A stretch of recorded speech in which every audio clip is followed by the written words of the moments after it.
Meus amados irmãos e irmãs na fé do Salvador Jesus Cristo, eu gostaria de convidá-los neste momento para que nós pudéssemos meditar nas palavras do nosso Deus eterno, palavras que nós acabamos de ouvir na leitura do Evangelho do nosso culto, onde Jesus explica qual é o mandamento mais importante de todos para a nossa vida. Sobre essas palavras deste Evangelho, então, sobre essa explicação de Jesus, eu quero convidá-los a meditar sobre este tema: um amor que nos move Cristo. Que o nosso bondoso Deus, que é Pai, Filho e Espírito Santo, nos ilumine neste momento em que nós queremos meditar em Sua santa e bendita palavra. Que a mesma possa falar aos nossos corações e possa nos trazer o consolo que vem do alto. Amém. Meus amados irmãos e irmãs na fé do Salvador Jesus Cristo, o amor, como um sentimento humano, ele é algo que transforma as pessoas. Ele é algo que muda a maneira das pessoas pensarem e agirem neste mundo. Pessoas que são tocadas pelos sentimentos do amor agem, pensam e falam de maneira diferente. E nós poderíamos dizer que isto é verdadeiro. Quando nós estamos amando, nós nos tornamos sim pessoas diferentes. Nós nos tornamos mais dóceis, nós nos tornamos mais românticos, nos tornamos mais corajosos, entre outras tantas mudanças que o amor como sentimento traz para a nossa vida. E por meio desse sentimento, nós fazemos e pensamos coisas diferentes. Alguém certa vez disse que o amor, ele é tão forte como sentimento que ele tem a capacidade de tirar a pessoa do centro de si mesmo para o próximo. É a verdade. Quando nós estamos amando, nós deixamos de pensar em nós mesmos para pensarmos no próximo. E vemos isso muitas vezes, né? Basta ver alguns adolescentes apaixonados, né? Como é que eles são, né? São desligados. A mente deles está sempre no objeto amado. Meus amados irmãos, o Evangelho que nós acabamos de ler no nosso culto hoje, o Evangelho de Mateus, capítulo 22, versículos 33 a 40, ele também fala a respeito do amor. Mas ele não fala do amor como sentimento, ou do amor como um simples sentimento humano. Não. Mateus aqui fala a respeito de um amor que move e que transforma a vida humana. E este amor, segundo o evangelista, este amor que ele nos apresenta, é um amor que faz com que a gente olhe em três direções diferentes. Em primeiro lugar, este amor que nos move, este amor que nos transforma, segundo o evangelista, ele nos convida, em primeiro lugar, a olharmos para nós mesmos, olharmos profundamente para a nossa vida e vermos quem realmente nós somos diante de Deus. Quem nós somos verdadeiramente diante da vontade de Deus. E a resposta diante disso não é muito animadora para nós. Diante da santa vontade de Deus, quando nós olhamos para o seu amor, nós descobrimos a nossa verdadeira realidade. Somos pecadores, estamos separados de Deus e vivemos longe dele. Por isso, em segundo lugar, este amor que o evangelista nos apresenta, ele também muda a direção do nosso olhar. E agora nos convida a olhar para Deus, para o amor que Deus tem por cada um de nós. E nos convida agora a nos relacionarmos com Deus por meio deste amor. E amá-lo por completo por meio deste amor. O amor que o próprio Deus revela a nós. O amor que está presente na cruz, Jesus Cristo. E é este amor que nos transforma. É este amor que nos move, que move a direção do nosso olhar e nos convida a olhar agora para o nosso próximo, para que nós possamos amar o nosso próximo assim como nós amamos a nós mesmos, mas não mais movido pelo sentimento humano do amor, mas amar o nosso próximo como nós amamos a nós mesmos, movidos pelo amor que Deus tem por cada um de nós, movidos por meio deste amor. Em primeiro lugar, meus amados irmãos, o amor que o evangelista Mateus nos apresenta, ele nos convida a olharmos para quem nós somos e vermos quem nós somos diante de Deus, quem nós somos diante da sua lei e da sua vontade. Quando nós olhamos para o nosso texto bíblico, nós vemos que os fariseus, um grupo de homens religiosos da época de Jesus, eles estavam observando de longe como Jesus agia e como Jesus respondia àquelas pessoas que vinham até ele. E eles observaram muito bem que um grupo rival ao deles, os saduceus, um grupo que não acreditava na ressurreição dos mortos, esse grupo tinha inquirido Jesus a respeito deste tema da ressurreição. E a resposta que Jesus havia dado para estes homens, os saduceus, havia feito com que eles ficassem silenciados. E diante desta atitude, desta realidade que está diante dos fariseus, eles decidem se reunir em conselho, se reunirem para poder testar Jesus. E esses homens, meus amados irmãos, movidos por um sentimento de orgulho, eles se reúnem para encontrar na lei um ponto onde eles poderiam agora triunfar sobre Jesus. E dessa forma, eles escolhem uma pessoa entre eles, o mais sábio, aquele que tem um profundo conhecimento de todas as suas leis, de todos os seus preceitos, para que ele vá até Jesus, para que ele agora apresente a sua questão, para que ele apresente a sua pergunta. Qual é o grande mandamento? Qual é o mais importante de todos eles? Aquele do qual tudo, inclusive a nossa vida, depende. Qual é o grande mandamento? A uma primeira vista, meus amados irmãos, quando nós olhamos para essa pergunta, nós podemos afirmar que ela até parece ser uma ótima pergunta. Uma pergunta de alguém que realmente está preocupado com a verdade. Poderíamos nos ajuntar a estes homens e dizer até o seguinte: olha, se nós sabemos qual é o principal mandamento, nós poderemos assim servir a Deus melhor. Não é verdade? Sabendo qual é o mandamento mesmo que Deus quer que se cumpra, qual é o principal de todos, nós vamos cumpri-lo, e assim nós vamos agradar a Deus. Cuidado, meus amados irmãos, essa pergunta, ela não tem nada de verdadeira, muito pelo contrário, esta é uma falsa pergunta, é uma pergunta cheia de armadilha, e ela é falsa porque ela tem a intenção de fazer alguém cair em erro, e neste caso, este alguém era Jesus. Com essa pergunta, qual é o grande mandamento? Os fariseus esperavam que Jesus ele caísse ao apontar para apenas um mandamento, ignorando todos os outros mandamentos.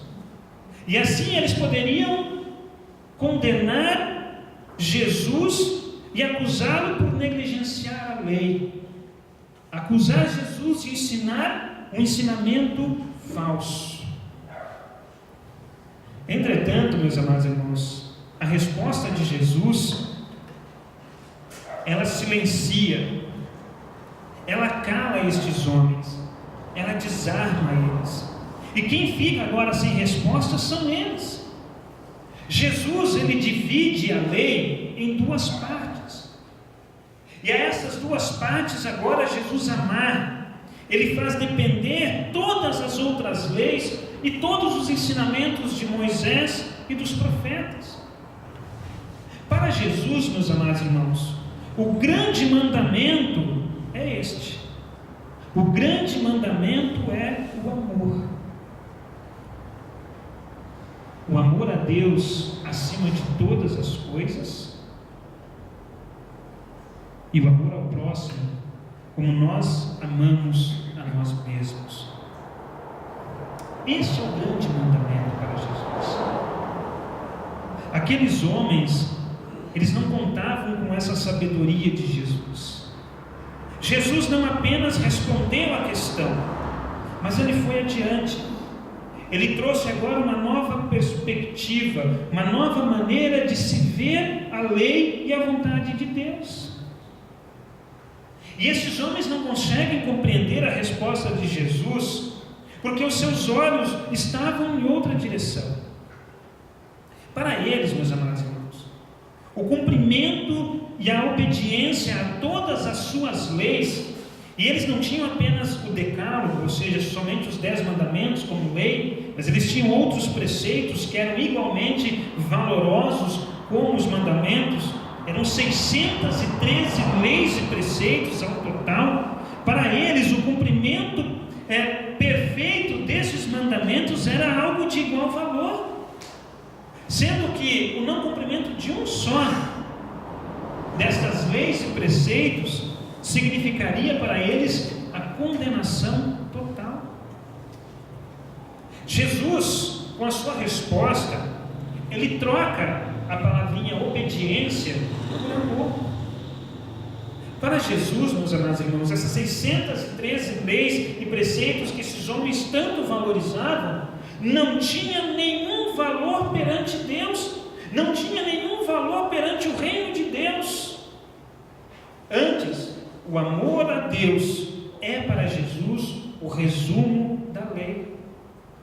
Por isso que com a sua resposta, Jesus ele acaba mudando a discussão de uma esfera terrena, de uma esfera de sabedoria humana, de obediência, para a esfera do reino de Deus, para a esfera do amor a Deus. Jesus assim faz com que esses homens, bem como nós também hoje, possamos olhar agora para o nosso íntimo, para dentro de nós mesmos, e vermos uma dura realidade que faz parte da nossa vida. Vermos o quanto nós estamos longe de cumprir e de viver de acordo com a vontade de Deus. E por que está tão difícil, meus amados irmãos? Por que nós estamos tão longe? Porque o amor a Deus, meus amados irmãos, ele deve ser um amor de todo o coração, de toda a alma e de todo o entendimento. Ou seja, o amor a Deus, ele envolve o ser humano por completo, na sua totalidade. Nós não podemos amar a Deus somente em pensamento, como alguns pensam e ensinam. Também não podemos amar a Ele somente em espírito, como se é ensinado em muitas igrejas hoje. Antes, o amor a Deus deve ser um amor de toda a vida, de todo ser, de todo o coração, de toda a mente. E nós não podemos amar a Deus como Ele deseja por causa do nosso pecado, da maldade que habita em nós e que nos impede de amar a Deus de todo o coração. Maldade e pecado, meus amados irmãos, que se expressam nas nossas vidas por meio das aflições que nós sofremos todos os dias. Aflições que cada um de nós conhece muito bem.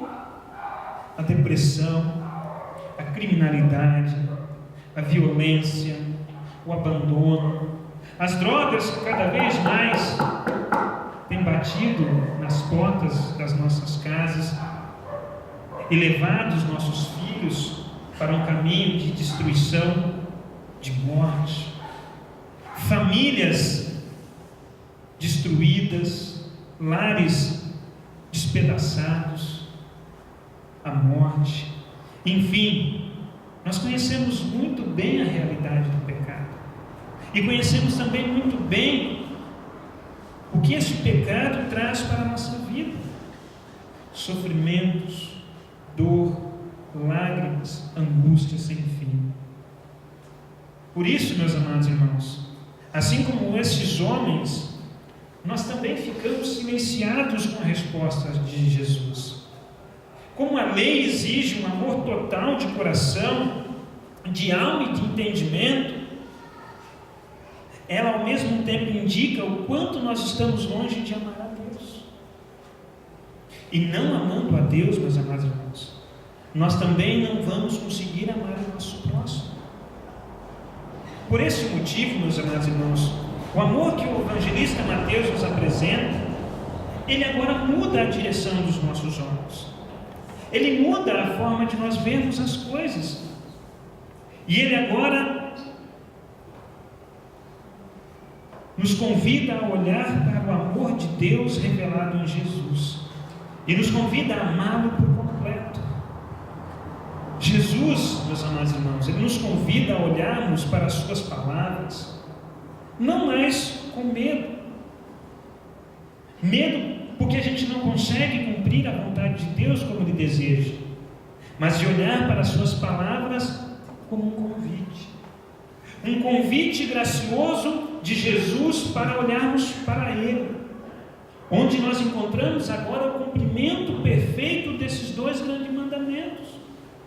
Jesus, meus amados irmãos, não só cumpriu a vontade do Pai perfeitamente na cruz, mas Ele o fez por nós, por cada um de nós. É em Jesus e sua morte e ressurreição que nós podemos ver o amor de Deus agora de todo o coração, alma e entendimento. E dessa forma, por meio desse amor, o amor de Cristo, o amor que nos envolve, o amor que nos reveste, nós podemos olhar para esse primeiro mandamento não mais com medo, nem mesmo silenciado, mas nós olhamos para este mandamento, amar a Deus acima de todas as coisas, e vemos este mandamento como um guia que nos leva para vivermos na presença graciosa do nosso Deus eterno. Meus queridos, certamente o pecado nos impede de amar a Deus como Ele deseja, mas por meio de Jesus, por meio da sua obra na cruz e da sua ressurreição, algo se faz novo na nossa vida, e nós somos convidados agora para amar a Deus por completo, para amar a Deus de coração, alma e mente, por meio de Jesus Cristo. E quem nos faz esse convite, meus amados irmãos? Quem é que nos convida a viver este amor de Cristo na nossa vida? O Espírito Santo. O Espírito Santo, o qual age dentro do nosso coração desde o dia do nosso batismo. E ali ele faz com que o amor de Deus comece a sua obra em nosso favor. É o Espírito Santo que nos chama pela fé a olharmos para Jesus e vermos em Jesus o cumprimento de toda a lei em nosso favor. Assim, meus amados irmãos, nós podemos afirmar: Senhor Deus, sou tua criatura, age comigo conforme a tua vontade, pois eu sou teu, isto é o que sei. Ou podemos ir mais longe e afirmar: amo a Deus com todas as minhas forças, porque Jesus ama a Deus e me apresenta a Deus como eu sou. Nós podemos, meus amados irmãos, ter agora a certeza que o nosso pecado, ele pode continuar nos acusando, ele continua nos fazendo cair, mas agora, por meio de Jesus, nós não somos mais rejeitados. Pelo contrário, Jesus nos acolhe, Ele perdoa os nossos pecados. Sendo assim, meus amados irmãos, amar a Deus, na verdade, para nós agora significa viver diante do perdão, da graça e do amor de Deus. E tendo essa certeza, nós agora nos tornamos as criaturas mais felizes do mundo. Pois apesar do nosso pecado ainda ser uma realidade na nossa vida, Em Cristo, nós somos novamente aceitos por Deus. Nós somos acolhidos por Deus em seu amor. Um amor, meus amados, que nos envolve. Um amor que nos completa. Um amor que perdoa os nossos pecados. E este amor, meus amados irmãos, que nos envolve, que nos completa e que nos perdoa, esse amor também volta os nossos olhos agora para o nosso próximo, para que nós possamos amá-lo como nós amamos a nós mesmos. E esse convite para amar o nosso próximo, e quem é esse nosso próximo? O nosso irmão, o nosso vizinho, o nosso amigo, o nosso cônjuge, os nossos filhos e também os nossos inimigos. Este é um convite para amá-los por meio do amor de Deus em nós. E esse amor não é um amor egoísta, não é um amor que fica centrado em si mesmo, mas é um amor que perdoa, é um amor que salva. E é por meio do amor de Deus em nós, meus amados irmãos, que agora nós desejamos que o nosso próximo também viva bem. Assim como nós desejamos que sobrevenha sobre nós tudo que é bom, tudo que é agradável, assim também nós desejamos que sobrevenha sobre o nosso próximo tudo que é bom e tudo que é agradável. Desejamos que o nosso próximo também viva diante do perdão, da graça e do consolo de Deus. E esse amor, meus amados irmãos, esse amor só é possível por causa do amor de Deus presente na nossa vida.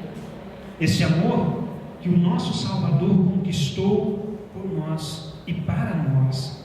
E diante deste amor,